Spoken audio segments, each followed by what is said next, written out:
I'm like, I'm going to be Mr. Cool Zone leader, and I'm going to go check on my guys, you know. When I got there, their eyes were as big as saucers. They were like, what are you doing here?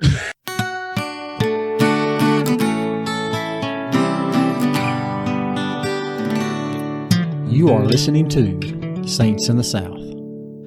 All right, everyone. Welcome back to another episode of Saints in the South. I'm glad you're with us. Thanks for listening. Thanks for watching. Appreciate the comments and appreciate them donations out there. We appreciate that very much. We are in chapters 17 through 22 this week, so got a lot to cover. A lot of discussion here. The actual title of it is "I Will Make an Instrument of Thee," and so we'll find out Ammon and his brethren, the sons of Mosiah, they're on their missions, doing all they can to convert as many as the Lamanites as possible. But so chapter 16, it ends around 78 BC. And then chapter 17, we switch from Alma and Amalek and their journeys and their efforts to Ammon and his brethren. And so we're back. So Mormon actually goes back to 91 BC. So he has to jump back here a little bit to kind of catch everybody up and what Ammon and his brethren are doing. But just want to start out by mentioning verse 2 here, the first couple of verses of chapter 17. So Alma and Alma, is it Alma and Amalek traveling, or is it just Alma? I think it's just Alma.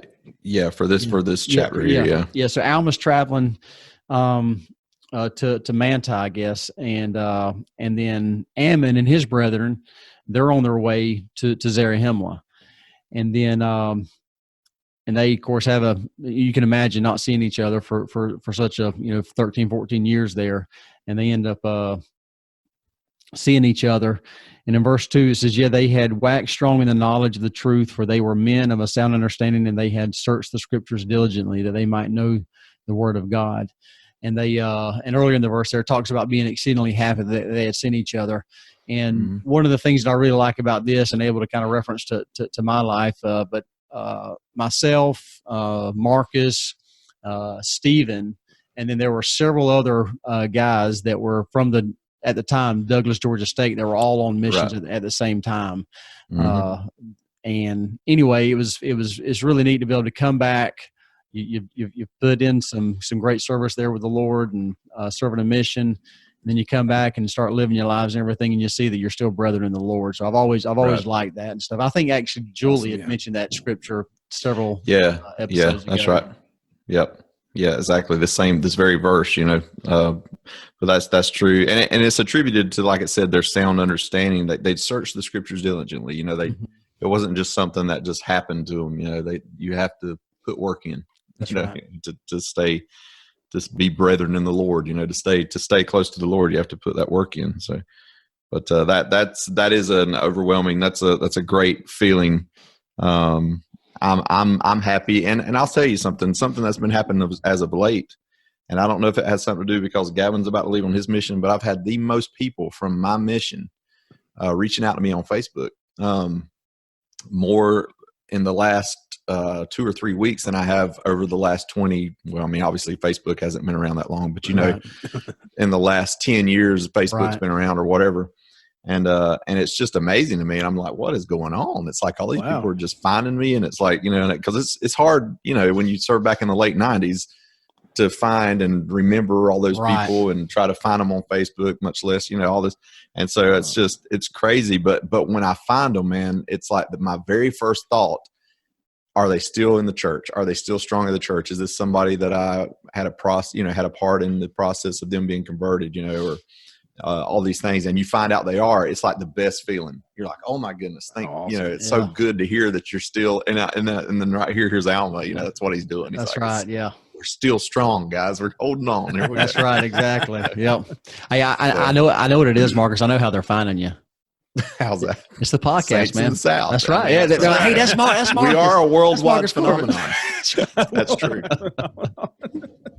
World Tour 2021. That's right. Coming up. Yeah. We're going to Columbia first. But yeah, so Ammon he travels. Actually, let me mention this, but before we get into that, I did want to reference verse 12, something I'd never thought about, or actually realized. It says, "And it came to pass that the hearts of the sons of Mosiah, and also those who were with them, took courage to go forth into the Lamanites to declare the word." I never picked up on that. There, I always just thought it was just the sons of Mosiah. I'm right there with you. And the place where it really hit me was watching the video, the new video that just came out showing the sons of Mosiah going.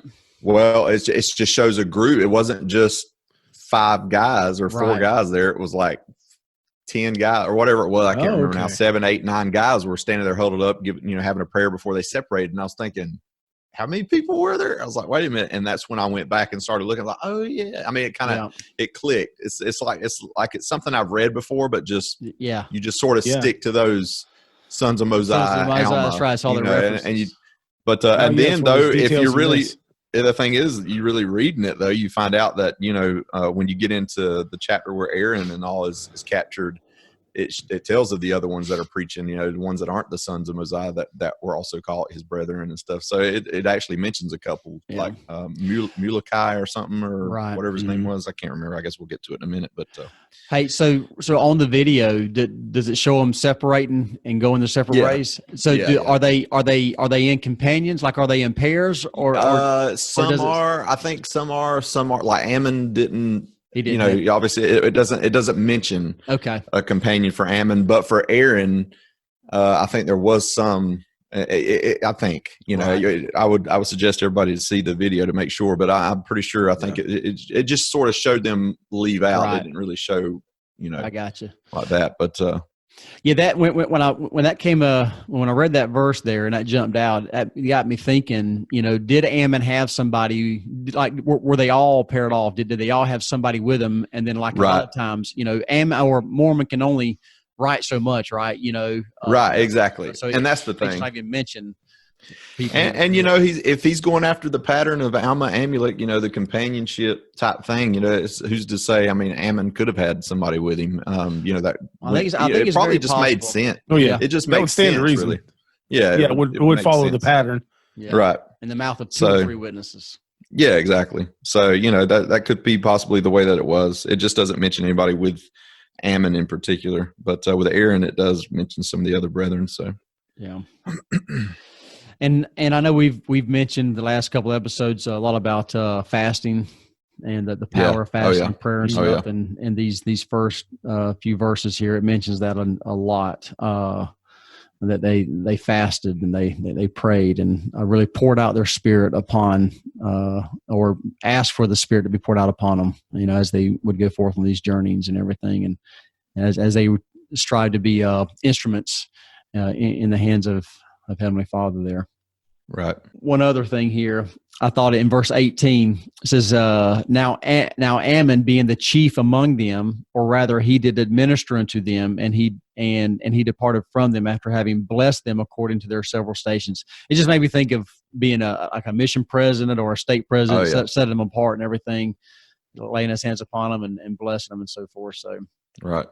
Awesome. Which speaks a lot if you go back retrospect looking at how the people wanted Aaron to be king. So it sounds like Ammon was probably the older, right? But yet the people really pushed for Aaron to be the king back when and it's right. It just speaks highly of all these.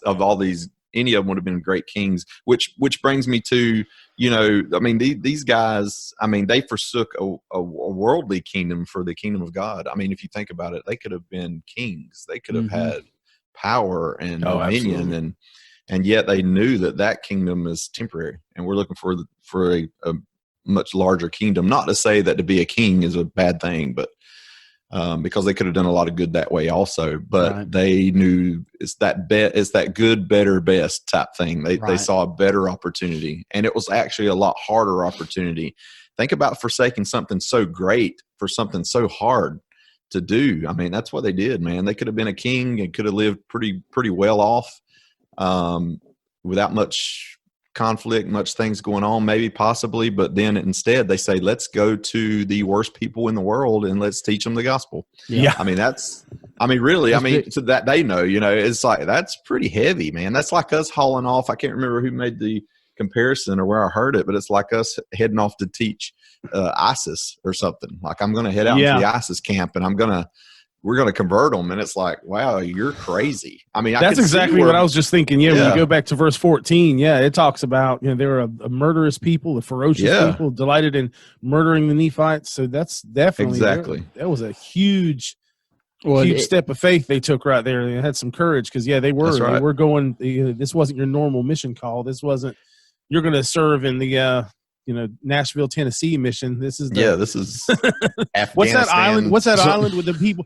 that's been isolated for thousands of years? And every time, people have tried to go there, they kill them. I know what you're talking about with the tribes people on it, or they don't even. Yeah, it's like this. You've been called to serve at this island. Like, wait, what? And that brings up a good point. They weren't there just to teach the gospel. They were there to correct traditions. They were there to help help them become more civilized, how to build up, there was a lot there going on, man. There was this was a heavy undertaking. This wasn't your average mission. I mean, this was huge. Yeah. This was groundbreaking, as we'll see later. Yeah. And this adds to back when the sons of Mosiah approached their father about going and they had to come back to him several times, hey, let us go. And he was like, no. Yeah. I mean, I can see that. I can totally see, Yeah. Yeah. It's huge. So it says, so as they separated, so they all end up separating. It says, and Ammon went to the land of Ishmael, the land being called after the sons of Ishmael, who also became Lamanites. And then, so they find him. The servants take him in front of the king, King Lamoni, and inquires of him and says, "Hey, what are you doing here? What do you want?" And it's also interesting that it makes reference that they bring him before the king, and the king, being the king who makes all the decisions, it says that he can do according to what he wants. He can have him killed. He can put him in prison. He can make him be a servant. He can send him back. Whatever he's feeling like at the time. That took some faith. I mean, that's where all that fasting and prayer and all those things came in, because, like I say, man, you're walking into some dangerous territory. I mean, some not just dangerous, like, oh, it's kind of sketchy being here. I mean, this was straight up, could have got an arrow to the head as soon as he crossed over the fence or whatever. I mean, you know what I mean? This took a lot. I mean, it's almost, if you really break it down and just think about it, I mean, there was places in my mission we did not go. I mean, we were told not to go. Right. Yeah. I actually wound up in a place I was not supposed to be. Unbeknownst to me, I didn't know I was the only gringo there in Colombia, and there was guys walking around in the streets with machine guns and bandanas over their face. And so, I thought, well, that's pretty crazy. And so I'm there and I was I think I was a zone leader at the time. So I was meeting with a couple of my missionaries that were stationed there, that was in that area.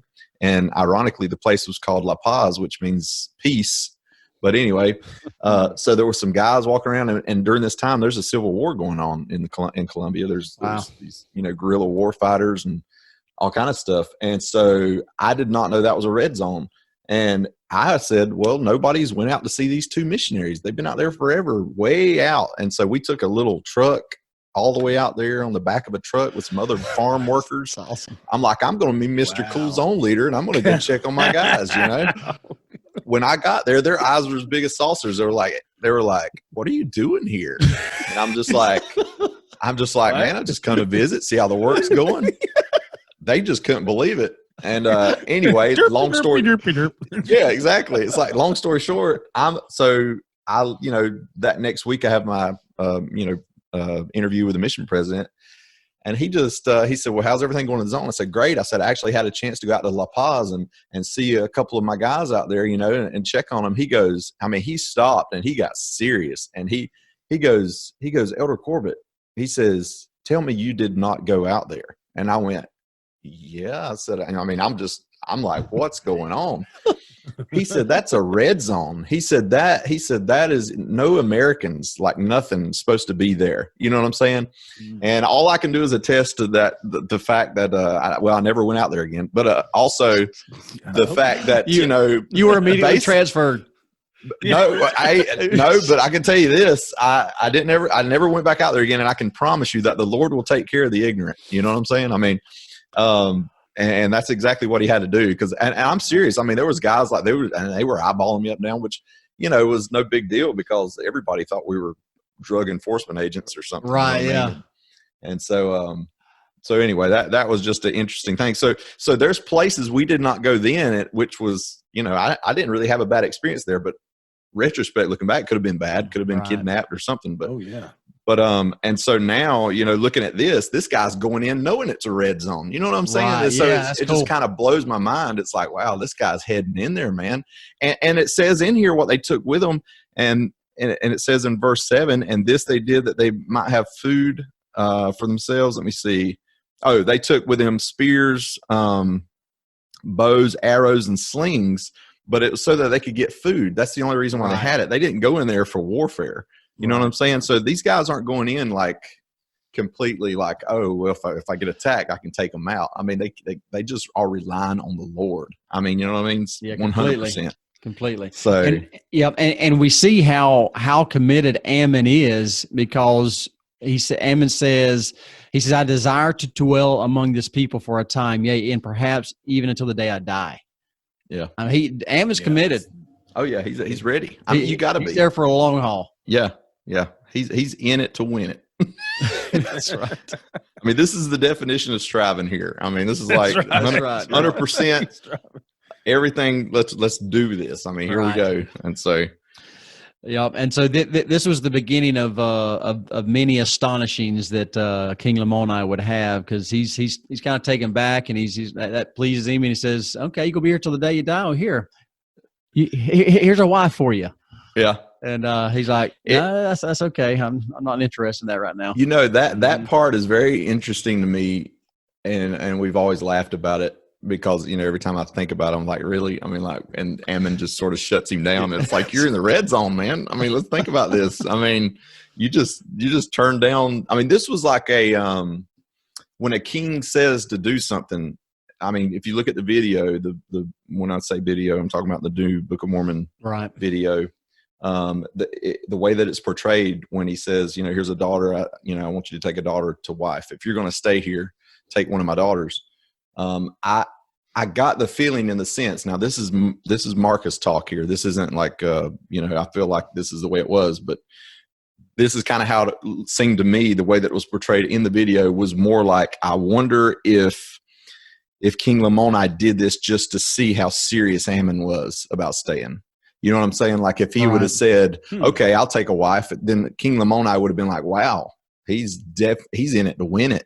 He thought that was the best way to gauge his seriousness, maybe, and perhaps was not going to really give him a daughter to wife, because it's a little strange. Nephite coming in, this is the scum of the earth to the Lamanites. Why would I want my daughter? Because even the daughter in the video looks at him like, what? And the queen was like, what are you doing? Like, no, don't do that. And so I'm wondering if he did that just to see what his intentions were and what he was doing there. And of course we know that he said no. He said, but I'll be thy servant, which was super awesome response, because it wasn't that, oh, I am. It didn't lessen the seriousness of him being there.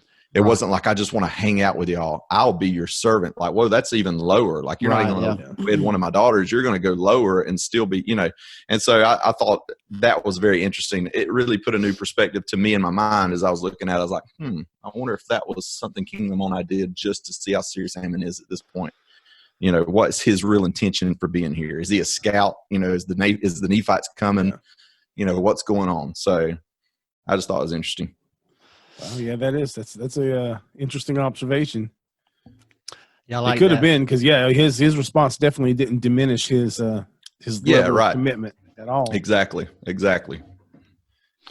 a matter of fact, he turned down. Yeah, it's interesting to me. It's not just he offered him any random wife. It's one of his own daughters. So basically, he's offering him to marry into royalty at this point. Yeah, exactly. That's a heck of an offer, Yeah. I'm going to make you an offer you can't refuse. No, Take one of my daughters. Let's see what you going to do here. That's the Godfather. That's hilarious. Yeah, and I want to make a quick disclaimer for anybody watching the video right now. I have a mug. I got Crystal Light in here. It's not coffee, guys. It's not coffee. It's not that early cup of coffee, eh? You already had that earlier. No. Shh. Yes. Well, we find out that as we'll find out. Marcus, you reference being a servant or offering his service to the king. Service is probably the quickest way to somebody's heart. Absolutely, as we see that where he does with Lamoni here, and so Lamoni says, "Okay, we'll take you up on that offer. Let's see how you do." And so he puts him with the servants to watch over his sheep, and And here we see some great leadership that's about to take place with Ammon, as they're watching over the sheep there. Another group of Lamanites, end up coming in among them, and they go to scatter the sheep. I guess basically they're trying to steal the sheep there, and of course immediately all the servants of the king. They get frightened, and now they're like, okay, now we're going to die like all the other servants. And in verse 20, verse 29, I love this. It says, "This is that now they wept because of the fear of being slain. Now when Ammon saw this, his heart was swollen with him with joy. For said he, I will show forth my power unto these my fellow servants, or the power which is in me in restoring these flocks unto the king, that I may win the hearts of these my fellow servants, that I may lead them to believe in my words." So a couple of things there. A leader does not see problems or obstacles. Bingo. He sees opportunities. That's exactly what I wrote. Is it? Okay. Yeah. And I put the Lamanite servant saw a problem. I said the Lamanite servant saw a problem, but Ammon saw an opportunity to show God's power. Yep. That was the same place. Yeah. And that's what he did. I mean, he was so happy. He was like, "Whoa! I see. This is going to work perfectly." That's right. Yeah, exactly. think about how cutthroat Ammon is. I mean, he's not even worried. I mean, you know what I'm saying? He's pretty. Ammon's a pretty cool dude, man. Oh, yeah. Because it's like this is not. I mean, we're talking about possibly could get killed here if we take on. Right. It said they were not few in number. I mean, there was a bunch of guys out there. A lot of guys coming. Yep. Yeah, this is chapter 17 has always been one of my favorite. Matter of fact, I changed up my view a little bit. If you can see over my shoulder right here, I got my camera isn't that well, but I got Ammon right here in the background. You got Ammon right there in the background. The sword. That's right. Yeah, I love me some Ammon. Saints in the South, Ammon in America. I mean, you can't beat it. I mean, that's right. Got all of it. Yep. And there's a lot of symbolism in here as you read this here, and you can apply it to missionary work and bringing people into the gospel and protecting them and absolutely and so forth. So it's really a lot to get into for those that that go back and read this chapter. Really think about how the missionary service and teaching the gospel, and even bringing people back to the fold. Here, I think about with when the sheep are scattered. Ammon tells the servants. He says, "Y'all go and encircle the sheep and bring them back, and protect them." And then Ammon says, "I'll go and I'll battle these guys for you." So, and I think of the Lord, stepping in and fighting our fights for us a lot of times when we've done all we can do. Exactly. That's a good analogy. I love that. that. I also think of Iron Man. I don't know why. Maybe it's the Marvel. He's like, "Guys, I'll take on this whole city over here. You guys just take care of everything else." Yeah. Y'all take care. I'll go handle it. It's just amazing. And go back to verse 11. And I'm not trying to go through the whole chapter again here, but I'll go back to verse 11 real quick. this pretty much puts in perspective what Alma's doing right now. Ammon is doing right now. We'll get all the names in order here in a minute. It says, and the Lord said unto them, this is where they were praying and fasting before they left out on their missions. They're praying and fasting that, just like anybody would, pray for protection, guidance, all these things. The first thing the Lord does is he blesses them that they'll be comforted, which is just like, to me, amazing that the Lord knew exactly what they needed. Comfort in knowing they'd be okay, they'd have success, they'd be ready. But in verse 11, this puts a whole new perspective on missionary work. It says, and the Lord said unto them also, go forth among the Lamanites, thy brethren, and establish my word. Yet ye shall be patient in long-suffering and afflictions, that ye may show forth good examples unto them in me. And I will make an instrument of thee in my hands unto the salvation of many souls. It's interesting, the Lord doesn't say, go out there, stand on the rock, stand on the wall, whatever, preach the gospel. He's actually telling them, go out there, be a good example. Right. And I will take care of how things play out if you are willing to do this. In other words, that's why you see Ammon come in. Okay, I'm going to be a servant. I'm going to help with the sheep. He hasn't mentioned anything about the gospel per se up to this point. And even with the sheep now, and he's saying, hey, I'll take care of these guys over here. Y'all watch the sheep. And so this is all by example. This is all by, showing his testimony. That's right. Not really speaking it. And so there's power in that. There's a lot of power in that. Yeah, that's a good example for us in our everyday lives. We don't have to be preachy, about when sharing the gospel, but we look for opportunities, and when those opportunities come up, take advantage of those opportunities to share the gospel.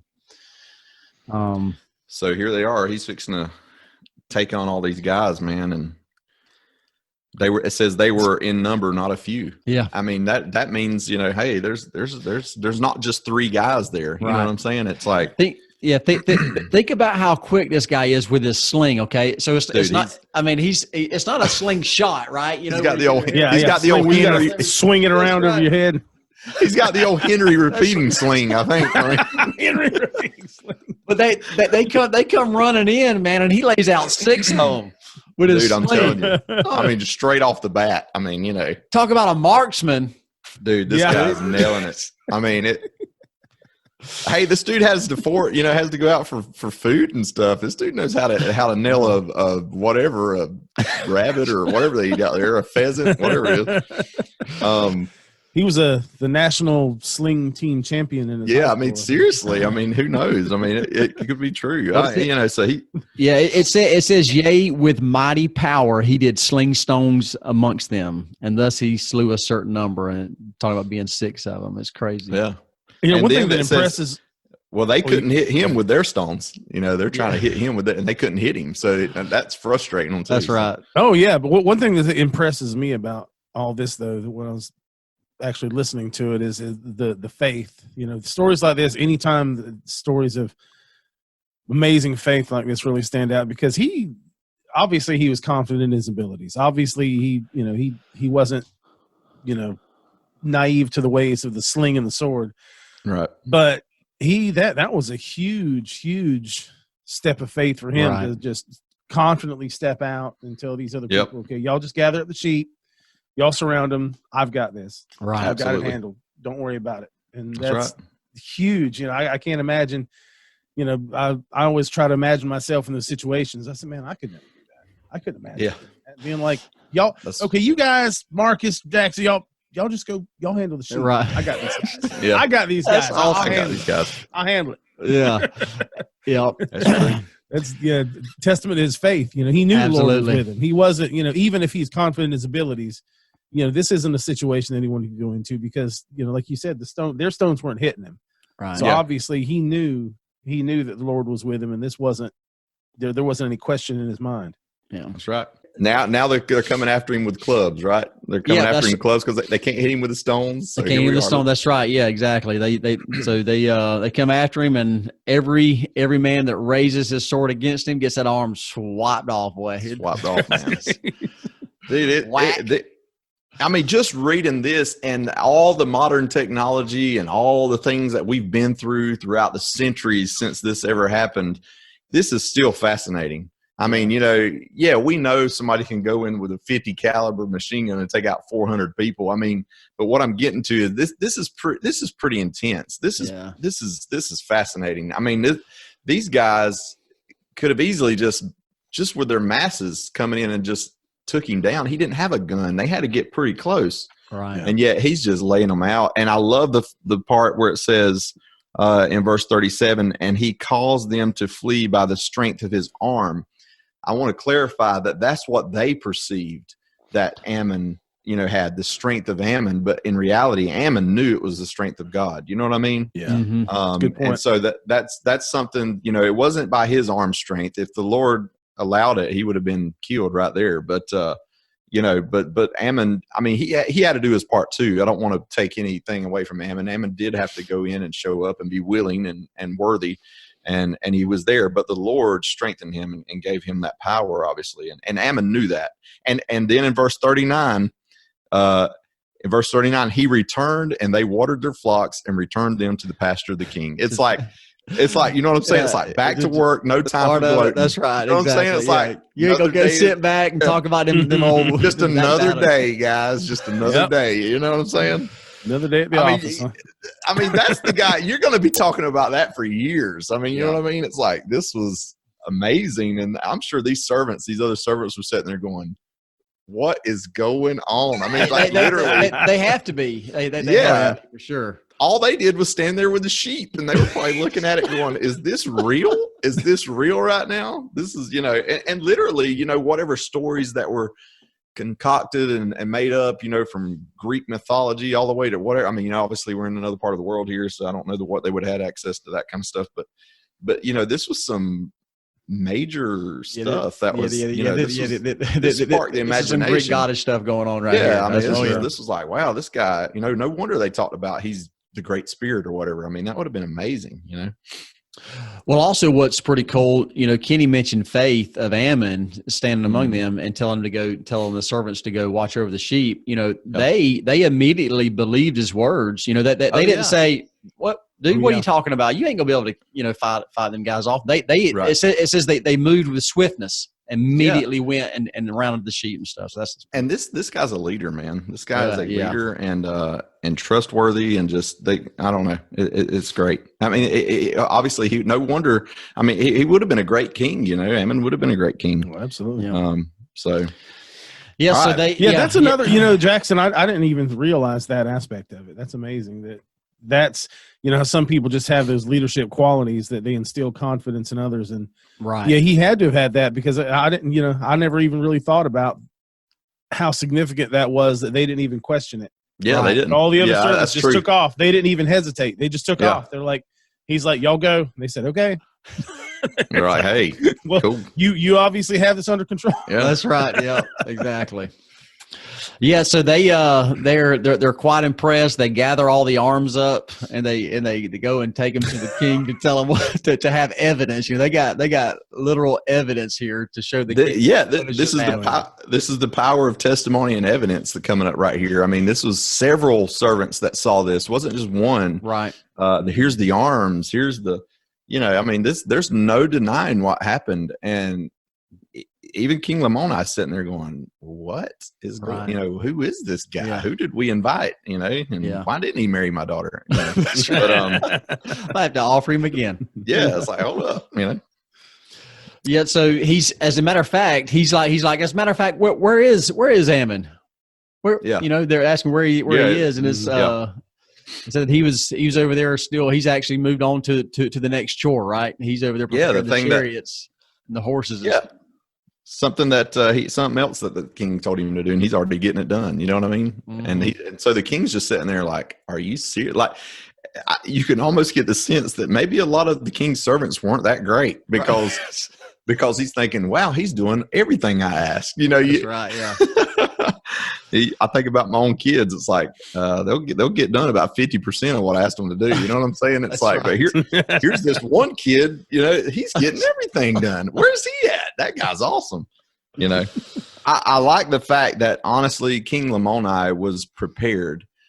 It's testimony to me that we are not in this work alone. This work is the work of Jesus Christ.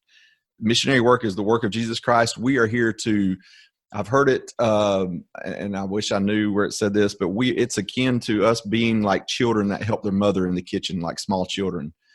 You know, the mom is getting things done. You know, the mom's the one cooking, but she will allow us to help, and we feel good, and it helps us to feel good, and we're doing our part and that type of thing. Same thing with missionary work. Jesus Christ is allowing us to help. He's in charge, though. We need to never forget that. And so here's King Lamoni. He's prepared. Yeah. He's prepared because in verse 2, he says, surely this is more than a man. He says, behold, is not this the great spirit who doth send such great punishments upon this people because of their murders? Here's King Lamoni. He knows about the murders and the things. These things are starting to weigh heavy on his heart, you know, and it's like, that's preparation. The spirit has already started to touch King Lamoni at this point. And so it's evident here that he's beginning to recognize the wrongs his people's committed, etc. And this is where Ammon will step in seamlessly, you know, just right on in without a hitch. And because the spirits, they're preparing us, we need to remember that. We need to remember that it's not all on us. We're there to invite, to be a good example, to be kind, and the Lord will take care. If that person's ready, it'll happen. You know what I mean? Yeah, that person, the Lord's going to take, and I just love that. I love that he's been prepared for this, you know, and Ammon's got some work to do, but it works really well, you know, as we continue on with the story. Yeah, it's so as Ammon is telling him, or I'm sorry, so he sends for Ammon to come in, right? Right. And so he comes in and he's like, all right, you know, here I am, you know, what do you want? What do you want me to do now? You know, what's my next task? Do you need? Yeah. That's right. Yeah. What do you need? And these verses 14, 15, and 16 is probably, and to me, is probably one of the funniest scriptures. And I'll explain myself. Okay. But, and forgive me a little bit, but so verse 14 says, you know, Ammon turned himself unto the king and said unto him, what wilt thou have that I should do for thee? And the king answered him, not for the space of an hour, according to their time, for he knew not what he should say unto him. And it came to pass that Ammon said unto him again, what desirest thou of me? And the king answered him not. So this is what I see. And for my podcast listeners, you know, you can't see this, but this is what I envision. King Lamoni is sitting there, and he's like, yeah, he's trying to figure out what to say. He's trying to figure out for an hour. He sits here for an hour. He's thinking, if I say this may happen. So that's hold right, on just a second. So I'm sure there's probably a couple of times he goes to say something. He's like, he doesn't know. And then you'd have to. Yeah. And then verse 16, and then verse 16, it says, and it came to pass that Ammon, being filled with the Spirit of God, therefore he perceived the thoughts of the king. So, and this is what's kind of really funny as well, is that it references that Ammon being filled with the Spirit of God. And he says, is it because thou hast heard that I defended thy servants and thy flocks, and slew 7 of their brethren with the sling and with the sword, and smote off the arms of others in order to defend thy flocks and thy servants? Behold, is it this that causeth thy marvelings? Right. So I probably, and I may get struck down for this, but I don't think he probably really needed the Spirit of God to figure out why he wasn't able to speak. You know, he's like, right. Let me take a guess of why you're sitting there kind of dumbfounded. Is it because that I just slew a whole bunch of Lamanites? And is it that little major life-changing event that just happened a few moments ago or hours or day or whatever? But and I will say, you know, to plug it's Book of Mormon videos. That's the channel on YouTube. And no, this particular video that portrays this is not over an hour long. Okay. So he doesn't just sit there for over an hour. But yeah, I mean, there's nothing that says, I mean, when it says hour, I mean, it was probably an hour. I mean, you know, but you know, one thing I love about it, it reminds me, is that we got to be better listeners than speakers. You know, I mean, like when you're in interviews, the most powerful thing in Jackson and even Kenny knows, with some of the positions y'all filled, that it's better to listen than to speak most of the time. Right. And you'll find out that you'll get a lot more answers by listening than asking questions sometimes. And so maybe the king was really just, he could have also been just really smart and thinking, okay, I'm going to let this play out and I'll let him be in control of this, and let's see where this goes. I mean, you know what I'm saying? And so it's just, that would have been a very intense moment as well. I mean, my goodness. I mean, this guy, Ammon's been on his mission for how long? And it's already like been the greatest mission ever. You know what I'm saying? I mean, like for a mere mortal man, I guess. But so yeah, I mean, that is pretty intense, man. This is just one cool experience after another. I can imagine his missionary journal was just like already full after the first week, you know. That's right, yeah. So well, that pause there, you know, we all know how awkward, how uncomfortable silent pauses are. You know, 10 seconds feels like an hour. You know, oh my goodness! Somebody, could you imagine if you're sitting there for an actual literal hour? Yes, that would have been just kind of like okay. I'm picturing like a western, and you know, where the camera keeps going back and forth, and again, it's like each time the camera goes, it's closer to their eyes. You know, you just see an eye. All you see is an eye twitch. Yeah, you know, see a little bead of sweat on somebody's bead of sweat coming down. Yeah. I'm thinking about everybody else in the room just kind of looking around at each other like, what's going on? What's happening? This is bad. I'm going to say it, but you know, the reference, say when. That's right. Say when. Tombstone. Just say when. Yeah. So yeah, they're sitting there. It's pretty much a standoff. You know, it's like, what do we do? Who's going to speak first? On? I'm sure Ammon's probably looking around at this. Yeah, he's looking around at the servants in the room thinking, and they're probably like, I don't know what's going on. You know what I'm saying? It's like, we've never seen this before. You know what I mean? It's like, so this is. Yeah, they literally just lived through a scene out of a Marvel movie or something. I mean, that's right. Like you're talking about Iron Man. They literally just watched Iron Man just take on an army by himself. Yeah, that's what I'm saying. Like, I don't know what to say. What's going on, dude? As a matter of fact, it was several episodes ago. Matter of fact, before is when we were meeting in the Georgia room. I'd referenced my brother coming to me and saying, "Man, why didn't you ever tell me the Book of Mormon was so awesome?" I think this was the chapter where he said that. Yeah, honestly, man. I mean, this is, and I'm telling you, the Book of Mormon videos are so cool, man. They really do really well at showing these. So you know. Finally, the king says, you know, how knowest the thoughts of my heart? We've said this, you know, he wants to know, how do you know what I'm thinking, basically. Right. And what I love about this is I think as we get into that verse and on into it, we find out that I really can see King Lamoni's desire to know. He truly has a desire to know. And it makes me think of Moroni, the promise in Moroni 10:4, where it says to ask with real intent, with a sincere heart, if we want to know these things are true. And that's what he's doing here. I think he's truly sincere. He's truly intrigued, whatever you want to call it. But he has a desire to figure out what is going on here. And he knows the thoughts that he has in his heart and his mind about the guilt that he's starting to feel, you know, about things that they've done in their, you know, in the past and stuff, with the murders and things like that, and his people. And so it's starting to come on him all at once, I think. And maybe that's why for that hour he's sitting there going, you know, where do I start? You know, I don't even know. So, yeah. So as they're talking and going back and forth, in verse 23, we find out where Ammon has the opportunity to to take a left turn here. And if he was seeking for power, he could have. This right here is where he could have taken it. Absolutely. He says, because he said, in verse 22 says, Ammon being wise, yet harmless, he said unto Lamoni, wilt thou hearken unto my words, if I tell thee by what power I do these things?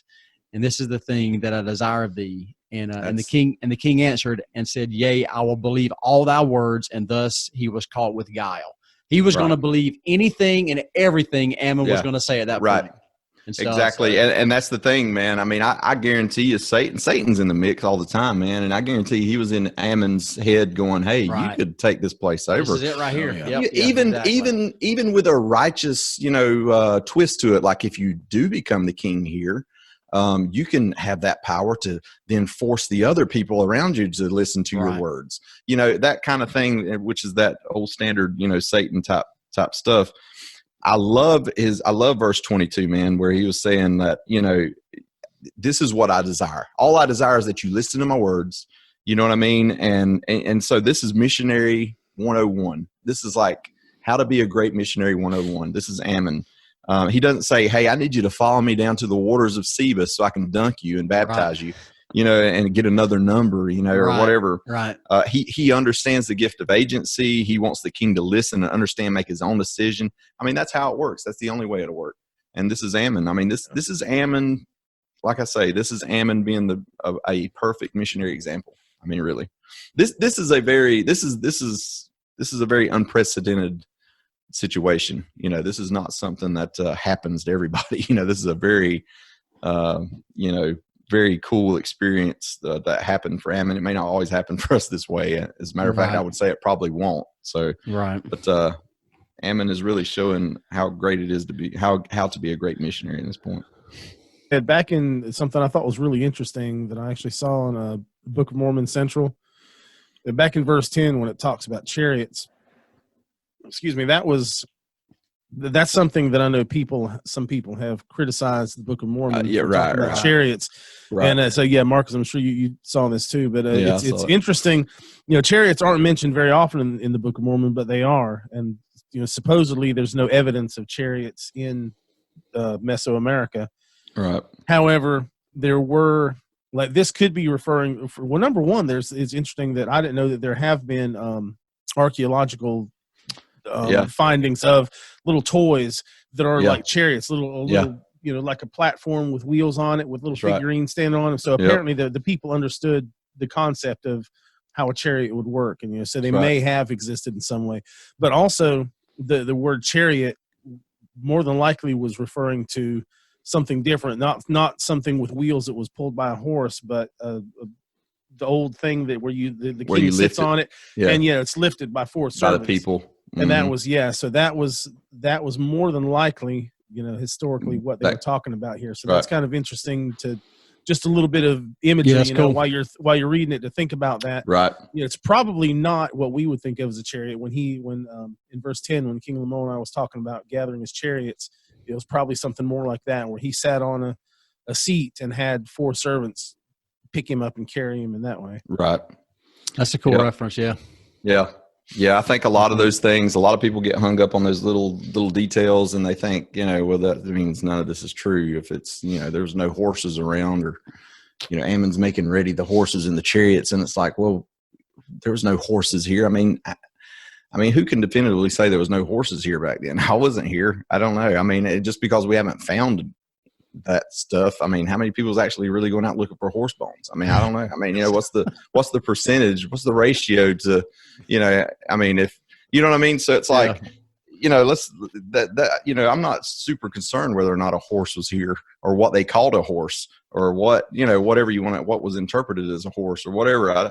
What matters is what we're discussing, like we're talking about, and so there's a lot of people that do get hung up on that stuff, man. And it's those little things that just, I've seen people just give away their whole testimony just because of that. And it's crazy to me, but anyway, like I've found before, I know I say it all the time, but I believe with all my heart that you find what you seek, what you want. Yeah, absolutely. If you're looking for good things, you're going to find good things. If you're looking for bad, if you're looking for things to tear down your testimony, you'll find it. Absolutely. Yeah.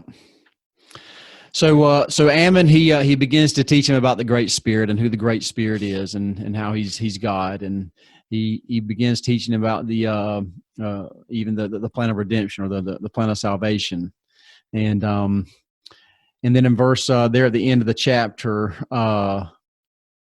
says, and it came to pass in verse 40, and it came to pass that after he had said all these things, he expounded them to the king, that the king believed all his words. And he began to cry unto the Lord, saying, O Lord, have mercy according to thy abundant mercy, which thou hast had upon the people of Nephi, have upon me and my people. And then when he said all that, and during that prayer, he ended up basically passing out, right? Yep. Falling to the earth. Yeah. And what I love is in 41, it says, and he began, like you said, he began crying to the Lord, oh, have mercy. I love that as soon as he believed, as soon as King Lamoni believed these things and heard these things, he started living it.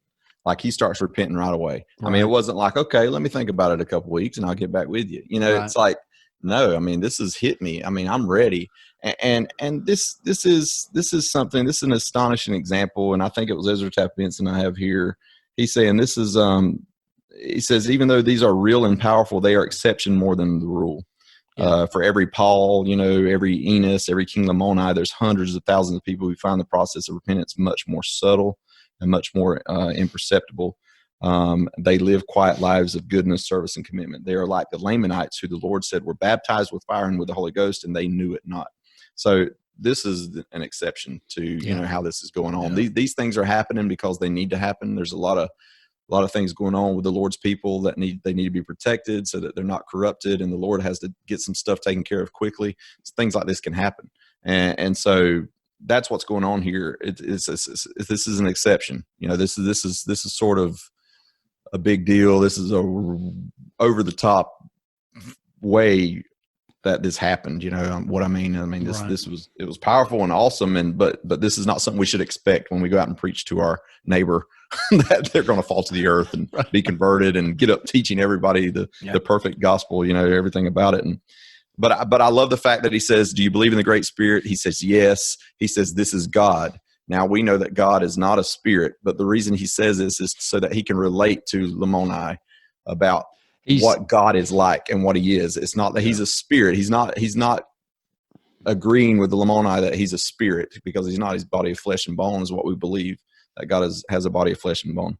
But and so just to clarify that's something where he was just trying to get a relationship of trust and trying to bridge some gaps there. Yeah, he's being a great example of what kind of teacher to be. I mean, he's taking Lamoni's experiences and using that and teaching him the gospel. I mean, is there anything that Ammon can't do? Right. I mean, exactly. He's hitting on all cylinders, man. That's right. He really is. And I remember studying this in the MTC. This was part of our learning, was how to converse with people about things, you know, and how to not blow their mind, you know, right off the bat with some deep doctrine. Right. You know, you start out with what they know and you start building upon it, you know, that that's part of it, you know, and this is what it is, and start clarifying things. And so that's what's going on here. So that's pretty cool. Well, you want to move on to 19? Let's go to 19. What we got?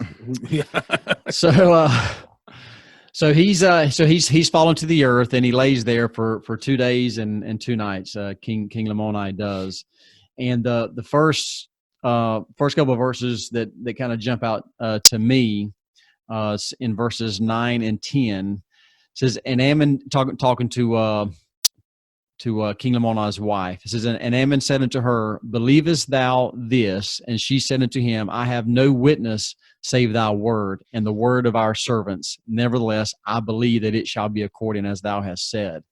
And Ammon said unto her, blessed art thou because of thy exceeding faith.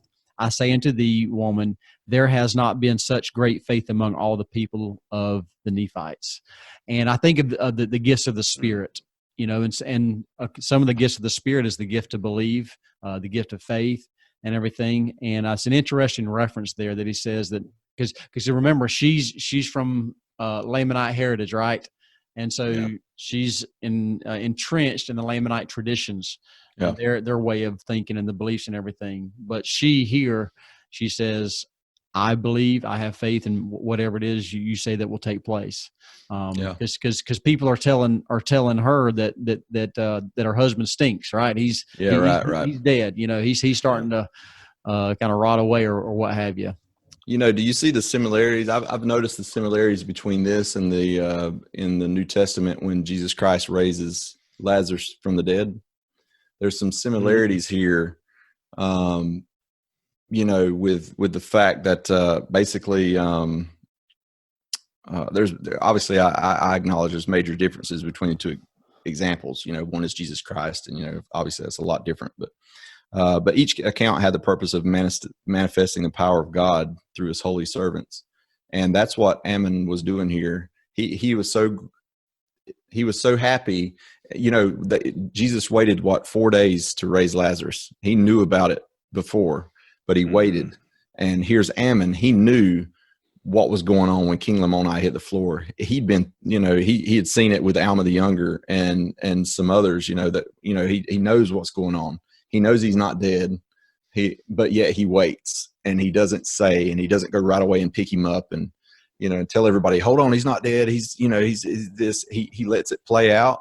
And I think this was so that those people could use their agency, and those people could have a thought process and sort of gauge what was going on, but then also to show the power of God later, for Ammon to show like, hey, this is real. This, I'm going to raise him up now. Or, in this case, it's a little different. King Lamoni isn't really dead as Lazarus was, but he raises him up out of his deep sleep or whatever he's in, that, as he's and so, but I thought, wow, the similarities here, man, even them telling him like, oh, he stinks, and then we hear that with Lazarus, where they say that, he's already been dead for so long. He actually even smells now, he's done, but that was to show even more how powerful the Lord is, you know what I mean? So this was all to show the power of God.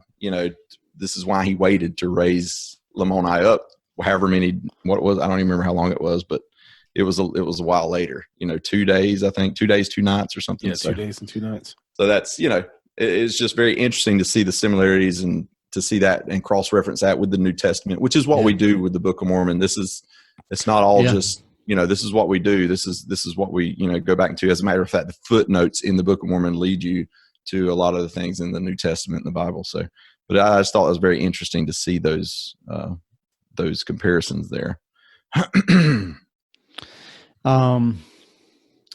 I had thought that because it's 2 days and 2 nights, so that I think they're on the third day. Yeah, maybe so. And then in verse 11 it says of her husband, says from that time even until that time on the morrow which Ammon had appointed that he should rise. Right, that's right. May have been on the fourth day. That's right. That's correct. Actually, I should clarify there. Ammon didn't literally go touch him and bring him up in this instance. This was where he had just told her like he will rise tomorrow, which still shows that he's showing out what the power of God is and what will happen, being that he knew those things. But the story with Aaron later, I think with King, the king there is going to be somewhat a little bit different. The way he raises him up. So. Right. Yep. Because he goes and picks him up right away because he knew the hardness of the hearts of the people there. But anyway, that's the next story coming up. Yeah. So Lamoni he raises up, and then he begins to share everything that he had seen and experienced there, and references. Everything. Yeah. Yeah. He references who the Savior was, to be born of Mary. I mean, that's right. He got all this teaching. 2 things happened: repentance and teaching, or learning. Repentance and learning is what he got in this time that he was out. Yeah, and so that's pretty cool, man. And Ammon's this next little bit is really interesting to me, because Ammon he immediately begins to thank Heavenly Father. He knows this of God and everything, and he thanks Heavenly Father for the success that they've had with King Lamoni, because he knows of the I guess the effect that's going to have on the rest of the people that would follow and believe as well. And then and we remember Jesus Christ publicly he said, Father, I thank thee for hearing my my prayer, answering my prayer. He publicly thanked too. That was to show he was doing this for a reason, to show the people that this is not my power. This is from the Lord. This is from God. This is happening. So just another similarity there. So. Yep. And then what happens to Ammon? He passes out. Yeah. Then he passes. Yeah. Then he passes out. Yeah. He's just overpowered. The spirit overcomes him. Yep. And then he's not the only one. Many people, the other servants and everything begin to follow. Yep. And so everybody around them starts falling to the earth, and save it were one of the Lamanites women. That's right. That's what it says in verse 16, and that her name was Abish, and Abish. That's right, Abish, and she was converted into the Lord for many years on account of a remarkable vision of her father. I mean, would this not be a cool branch off story? I mean, it's like, who is this? Who was her father? How did he have a vision, or what was that? That's really cool, man. I'm thinking of the Star Wars movies, how they made like Rogue One off the side of one little story. They could do this. They can make a whole story of Abish and her Abish father. one. Abish one. Yeah, Abish one. What's up? And so, it really would be interesting to get into her life, because it says that she didn't talk about it. She was converted to the Lord, but she couldn't share with anybody. So I got some thoughts on that. I'll just say, it doesn't say she was baptized, obviously, or anything, or her father was even a member or anything like that. It's just he had a vision and he knew of the gospel somehow. This is in the middle of Lamanite heartland right here, so it's not like there was just people around converting. I mean, I don't know.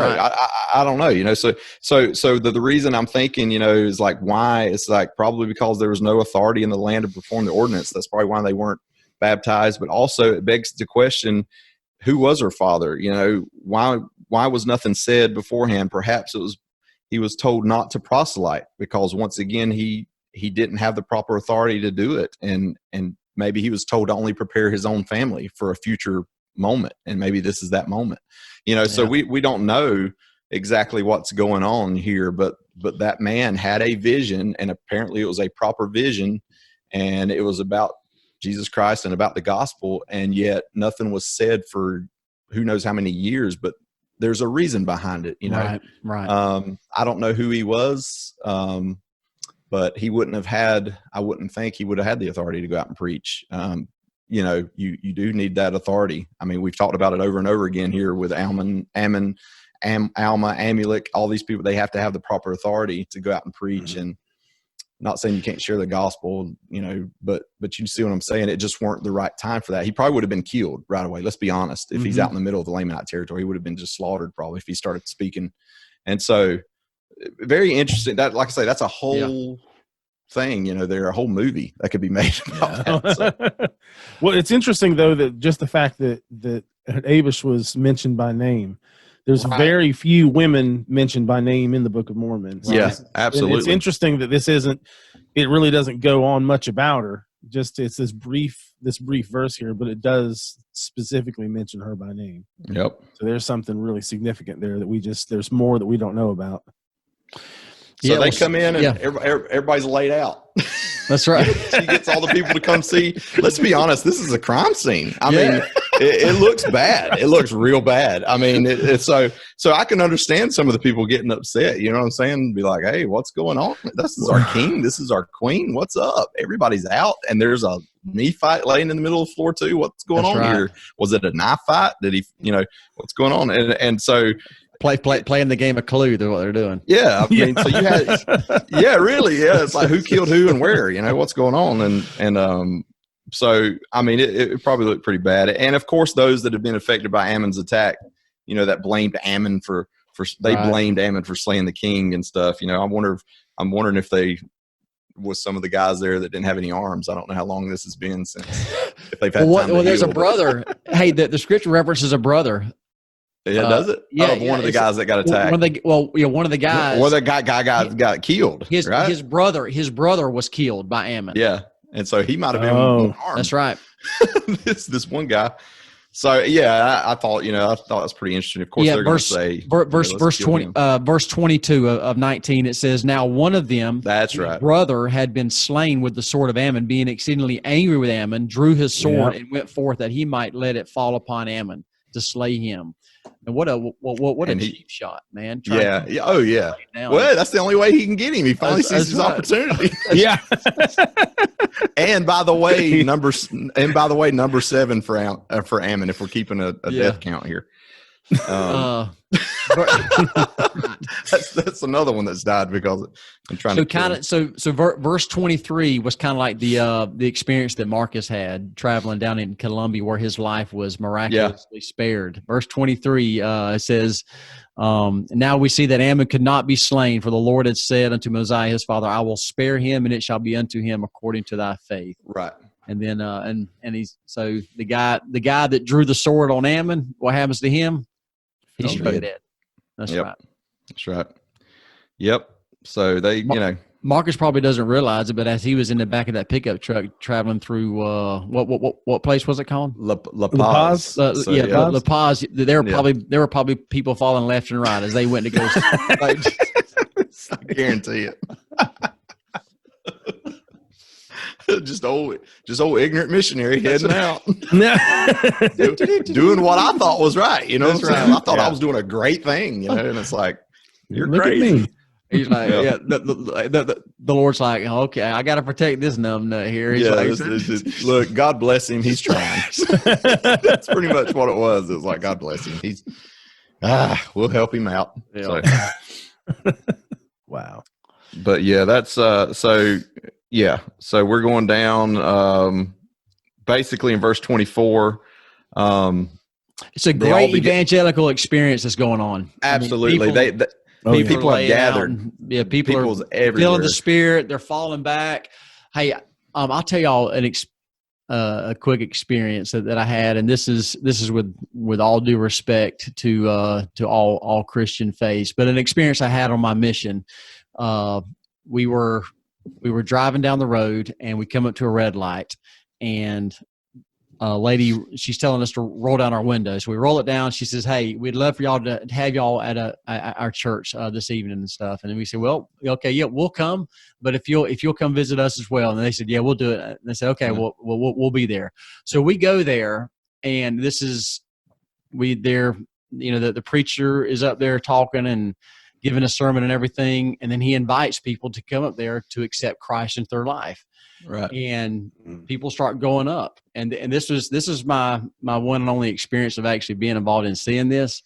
But they go up there, and he's walking by, and he's touching them on the head, and they're falling out, right, left and right, and then they go and take a sheet and would lay it over them. And I was like, wow, okay. And so anyway, they come up to us, and the preacher, he looks straight at us. He says, "Elders, have you accepted Jesus Christ into your life?"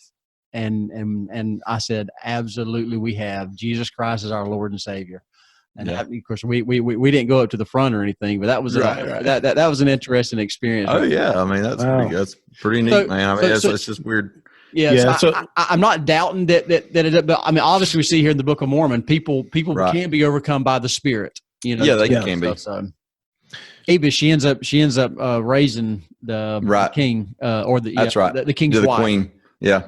And she raises the queen up.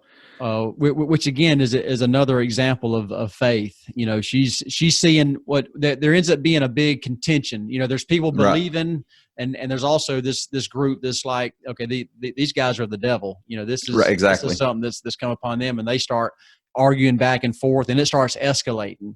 Right. And so Avish, she's like, she doesn't know what to do, and so she's in her faith goes and grabs the hand of the queen there, and then she raises up there.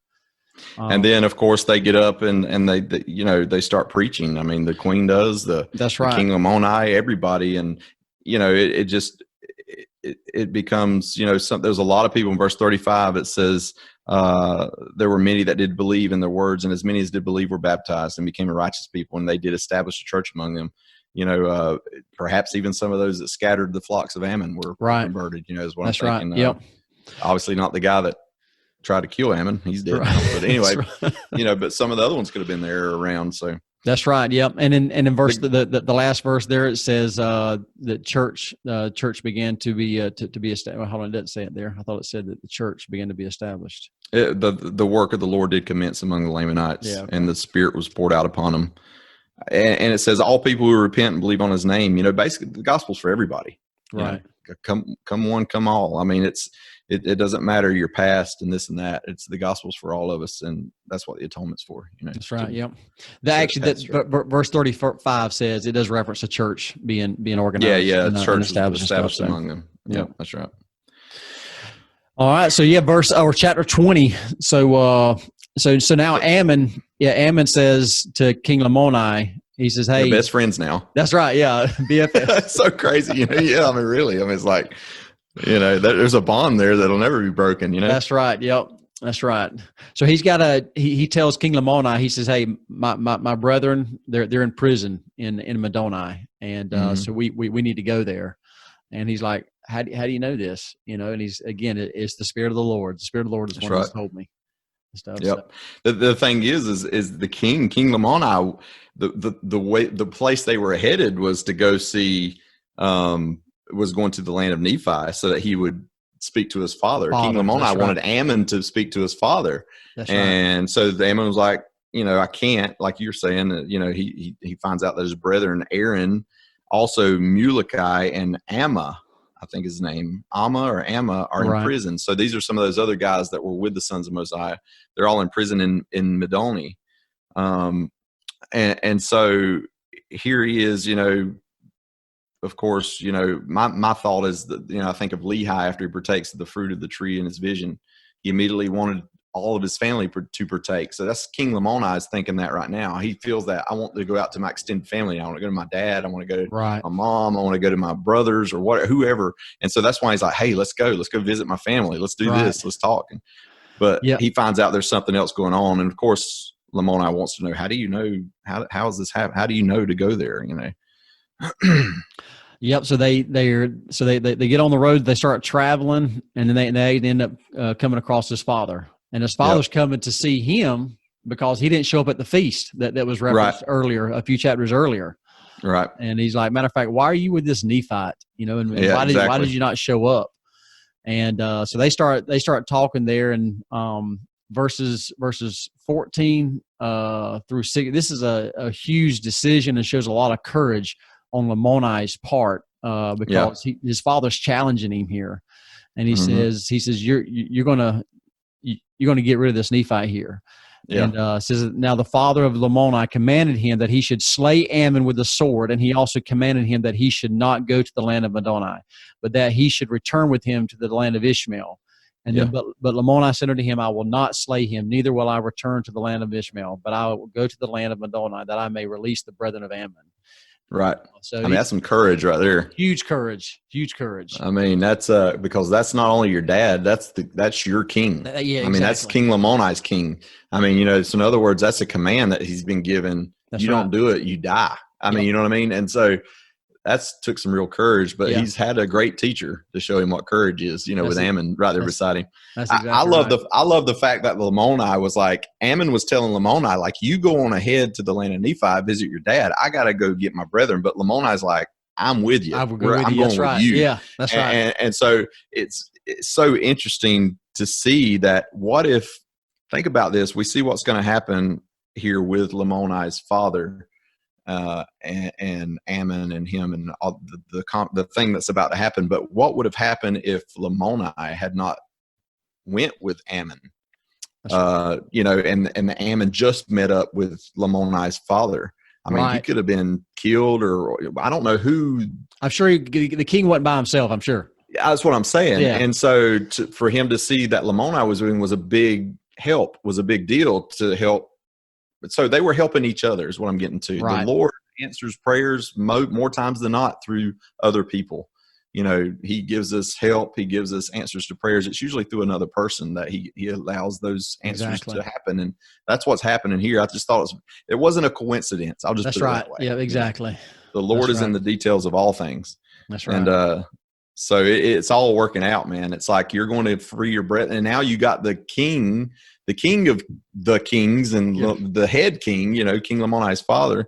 He's saying, okay, you want to go get your brethren out, I'll make sure it happens, and I mean, but anyway, I'm getting ahead of myself. I guess we need to build up to this. Yeah. So King Lamoni's father obviously didn't like that. And so, matter of fact, he goes to slay his own son himself. Slay his own son. Exactly. Like, you don't backtalk me, your father, and you don't backtalk the king. Right. And Ammon jumps in front of him, and he says he withstands the blows of the king, and then he ends up disabling the king's arm. Yeah. And the king says, or basically sees that Ammon could slay him, but Ammon chooses not to. And he's like, spare my life. What do you want? Half the king. He said, I'll give you half the kingdom. Half the kingdom. That's right. And meanwhile, Lamoni's standing there probably going, really? Like, good grief. Like this turned quick. I mean, Probably, though, really, in reality, Lamoni's thinking, okay, Ammon's engaged. Here we go. Right. Ammon's ready. Ammon's in beast mode now. He sees it again. And, this is Lamoni's first instance of seeing Ammon in his warrior mode. That's right. He's heard of it with now he's seeing it with his own father, and he's thinking, that's right. This dude's legit. That's true. I hadn't thought about that. This dude's legit. I mean, he turned it quick, and you got to think this king was not by himself. You already mentioned it, and so nobody's messing with him. Right. Nobody's jumping up to him, and I mean they're probably scared too. And so, very interesting situation here. This isn't your just happenstance meeting on a road somewhere heading out. This is two kings meet up, and here's Ammon, and it's crazy, man. The Lord is definitely orchestrating our lives sometimes. I mean, not to say that He's taking away our agency, but He is in the details if we allow Him to be. That's right. And to see those opportunities that come up, and so. Yeah, so he offers him. He's offered him half the kingdom, and Ammon's like, "Listen, y'all stop offering me everything. I'm not interested." Yeah. So many times, it's right. like, take this. It's That's like, good grief, man. But Ammon, he says, how many? Think about that. That brings up how many kingdoms has Ammon been offered? Yeah, with his own. He could have been a king over the Nephites. Right? He could have probably been king over Lamoni's people. That's right. And now he could have been king over several parts of the Lamanites 3 times. It shows you what kind of person he is. Absolutely. I mean, if this had been somebody else with just a little weak testimony, man, they would have already jumped all over that. I think of Ambulon and some of those others back, the Noah's priest that who jumped at the opportunity to be a king. They absolutely want totally opposite here, and it's just super, super awesome to see that. Yeah. He says, Ammon says, if thou wilt grant that my brethren may be cast out of prison, and also that Lamoni may retain his kingdom, and that he be not displeased with him, but grant that he may do according to his own desires and in whatsoever thing he thinketh. So he says, I want my brethren released, and you allow King Lamoni to reign as he sees fit. As he sees fit. He's also saying because he understands that that King Lamoni's father, he could shut the church down. Yeah, absolutely. If he wanted to. Absolutely. Right? And this is, you'll see, this is a lot about freedom of religion here coming up pretty soon. And so absolutely, I hadn't actually put those two little things there together, but that's true. I mean, he could have easily disrupted the whole thing. Yeah. And so Ammon's asking for very small things compared to what King Lamoni's father thought he would ask for. That's right. Very minuscule type things. And so he's kind of like, that's all you're asking? Yeah. Like, well, he's happen today, Yeah. And he's not asking for himself. Nothing. He doesn't want anything. Absolutely. His brethren are the one that's in prison. Absolutely. So that's not for himself. He wants his brethren to be released. Absolutely. So it's just awesome stuff, man. I mean, this is what following the Lord looks like. You know what I mean? Yeah. Following the Spirit. Yeah, in verse 26, I love the use of the word love here. It says, and talking about the king, and when he also saw the great love he had for his son Lamoni, he was astonished exceedingly. So he could see that he truly loved his son there. They've been through a lot through a very short amount of time, man. And I'm telling you, man, there's those bonds, and serving a mission, and there's those bonds you make with people that are eternal. But when it's an eternal bond. Right. Yeah. I mean, you know what I mean? It's like, that person is somebody that's going to be connected to you for eternity. And when you have those moments, those precious, really those moments that we're here on earth to have, and you have it with those particular people, you remember that forever. I mean, that's what this is. This is that. I mean, I could only imagine I mean, that's just so crazy that all of a sudden, like King Lamoni, I mean, this king and Ammon is like friends. I mean, you know what I'm saying? They're just like best buds. Yeah, that's right.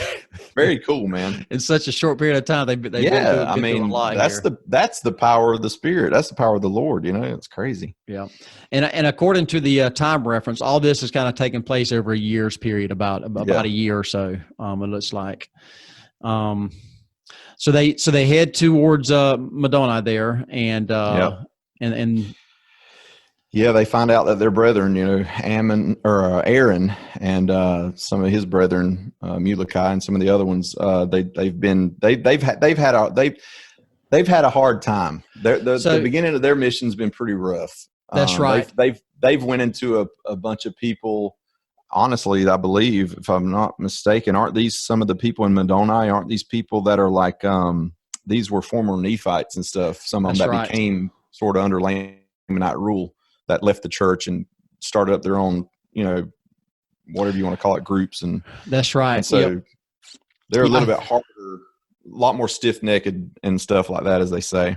So I was with this end of this chapter here, I think of future missionaries, so I think of Gavin, having received his call and getting ready to go. Yeah. A lot of times we, as missionaries, we can fall into the trap of thinking that because I'm not having success in quote unquote absolutely converting people or baptizing people, that I'm not a good missionary. I'm not a successful missionary. But it shows you right here and in the scriptures that Aaron and them, they went amongst a people that was more stiff, like you said, and they had not been prepared as King Lamoni's people had been prepared. Absolutely. So that's and I love that. You're right on the money, man. I wrote the same thing, that this does not mean that they were less loved or cared for of God than Ammon. In other words, it wasn't like God was watching Ammon harder and looking after him more than he was Aaron. It was just that this was the lot that fell to them, and perhaps this was what they needed to build their character at this moment, for whatever greater next step was in their life. And we do see later that Aaron does go through another step, with King Lamoni's father. But we know, God knows what's best for each of us. As we follow him, we'll be where we're supposed to be. But the job that we have is to acknowledge him at all times, good, bad, happy, sad.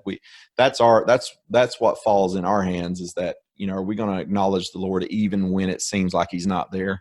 Right. Because he is. He is there. And so this is Aaron and them, and they're having a time, man. And so here comes Ammon and basically King Lamoni, and they're coming to help them out. So yeah, man, I guarantee you, they're like, man, Ammon, you've had some success, huh? You got a whole kingdom here. You got here's Ammon riding up in a chariot with King Lamoni, and it's like they've been suffering. Can you imagine? Release my brethren. It's like, what? It's like, what's going? Wait a minute, what happened? They hear. So they're in the prison, right? And they got these bars, and little windows, and they're looking out, and they see Ammon come riding in on a chariot with King Lamoni, and they're like, what's going on over there? Like, man, I'm a little jealous. Like, what's up, dude?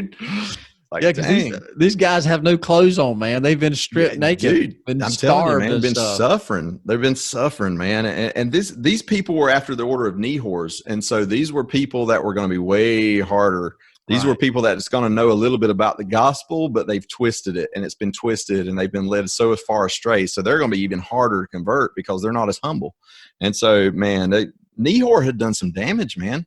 Nehor was a great influencer. That's right. Goodness. Yeah. I mean, it's like you said, it was probably because he was a martyr. People took it as a martyr, and stuff. Yeah. And so, but yeah, I was just, I mean, this was, the Lord knew this was going to destroy his people. He had to stop this Nehor business, Yeah. Yeah. Just so continuing on in chapter 21, it gets into Aaron's, his mission and what's going on with trying to preach to these people over and over. He's going into their synagogues, and they have synagogues because they were after the order of Nehor. So they had somewhat of a teaching of God, but a very twisted understanding. They didn't know anything about Jesus Christ, and et cetera. And so he's in their synagogues. Of course, everybody's pretty much laying it down to him, saying, why are you telling us to repent? How do you know we believe we're doing what's right? Which brings up, a good point, that we need to be careful with people's feelings and some of their, we should always be bold in the gospel, and in other words, not be ashamed and tell things, but also be very considerate of people's beliefs. But so they're feeling like he's being a little overbearing and saying, hey, you're telling us to repent. I mean, what if we tell you that we believe what we're doing is right? I mean, we don't feel like we need to repent, we et cetera, et cetera. Let's see. I like in verse 9 where it says, and now Aaron began to open the scriptures unto them. He was teaching from the scriptures, having his references there, which is a great example for us and teaching our children. Use the scriptures in our teaching the children so that they can become familiar with them and because here's the thing, these guys have been, so what's going on here with the order of Nehor? is very antichrist stuff. So basically they've been told things about the gospel, but the major plain and precious things have been taken out. Things about like Jesus Christ is the savior of the world, that they're not taught that. Right. And that's the major thing. That's the main thing, Jesus Christ. And they don't know about it. So Aaron has to go in and say, do you believe that the Son of God will come and redeem mankind from their sins? In verse 7, he has to start there. He has to go, you guys are missing these major puzzle pieces. The main part. This is what's going on. This is why I'm here. And of course, he has very little success, hardly any at all. And he keeps going from city to city, as we see, and from town to town type thing. And so he's having very little success. Aaron is, with teaching very many people, and of course his brethren are now, and he's himself all got locked up, and they're torturing them, they're starving them, it's just a bad day all around. Right. And thank goodness Ammon is perceptive to the Spirit, and I'm sure as Aaron was, they were praying for help and deliverance, and in this moment it came in the form of Aaron, his brother, coming, and King Lamoni coming, and honestly King Lamoni's father having influence on what happens here, and so the Lord did make it happen. And like I said, it doesn't always happen with the prison walls falling down. Sometimes the Lord says, hey, I'm going to prepare someone to come bail you out, to help you out, and that's what happens. I like verse 22, man. This is what we're talking about, freedom of religion. Oh yeah. Yep. He declared unto them that they might have the liberty of worshiping the Lord their God according to their desires, and whatsoever place they were in, if it were in the land which was under the reign of King Lamoni. So, basically, freedom of religion. He's allowed freedom of religion, which means all people have the right to worship what you want. So here's the question that people are going to ask, the naysayers perhaps, or perhaps just the people wanting to, get a little more insight. Why wouldn't Aaron and Ammon leave these people alone if they're so up for freedom of religion, especially in the case of the people with the synagogues and stuff, why wouldn't Aaron just leave them alone? It's their right to worship how they want. And that's absolutely true. But the reason is this: if you choose a religion or you follow a religion that becomes a means of destroying or suppressing another people, that's when the Lord has to make an intervention. Right. Yeah. I think of people, ISIS has a certain religion that they follow, but they want to destroy Christians. They want to kill people. They want to, you have to step in. The Lord can't allow that. That's not breaking freedom of religion. That's not taking, that's a whole nother thing. That's a whole nother thing. And so that has to be stopped. This order of Nehor has to stop, because they were bent on disrupting everyone with this false doctrine. And so the Lord couldn't allow his people to die spiritually. So he has to take these people out if they don't change their ways. And so this is not them. This is not Aaron infringing on their freedom of religion. This is Aaron coming in under commandment of the Lord to say, hey, these people need to figure something out because they're doing some bad things and they don't need to do that. So if you're a peaceful religion and everything's good and you live in harmony with other people, and yes, we're not going to bother you, nothing's going to happen. I'm not saying we're as our church. I'm just saying people usually don't bother those people. They're good people, good. Right. And so, but when it's these people that get into some crazy stuff where they want to kill people and all that, we got to figure something out here. That's not right. Well, even, and then you kind of relate this to today, what we're seeing now, if you have a different opinion and it's not what quote unquote, what may be the hot topic opinion, or you will get jumped on and slammed and everything. And just, so that's, when there's nothing wrong with having a difference of opinion, but like you said, whenever you start infringing upon people's rights and freedoms and everything, that's right. That's when you go wrong there. Yeah. That's where it comes in. But I don't know if you have anything else for 21. You basically get into chapter 22, and it's a lot. It's very similar to when Ammon teaches Lamoni. Here's Aaron now. Right. Aaron moves on and goes to the land of Nephi, to where Lamoni's father is, and this is the king of all the Lamanite territories. I mean, it goes on towards the end of chapter 22. It actually tells how vast the kingdom is. It's humongous. It's pretty much all the Lamanites. You know what I'm saying? It's pretty much just everybody that's not a Nephite almost. And it's unreal how they've been able to get in and get this connection to these people. But Aaron shows up to King Lamoni's father, and he does very similarly because he has the same traditions. He has the same things were taught him about a great spirit. But King Lamoni's father starts to get prepared by the Spirit also. This was done, as I said, to give these people a chance. And, this is a miraculous type conversion. I mean, this is the exception, not the rule. So, but this is happening. And of course, Aaron goes in just like Ammon and teaches about the atonement, teaches all the way from the very beginning of Adam and Eve, because he has to. Yeah. Line upon line, precept upon precept. Yeah. They haven't had any of these things. He does say, I have allowed some of these people build synagogues and stuff because they follow the order of Nehor. So he does know about religion. He does know about a God or whatever. Right. And so, but yeah, it is pretty similar to the story with King Lamoni. And I love the part, I have verse 17 here. It says, and it came to pass that when Aaron had said these words, the king did bow down before the Lord upon his knees. This is King Lamoni's father.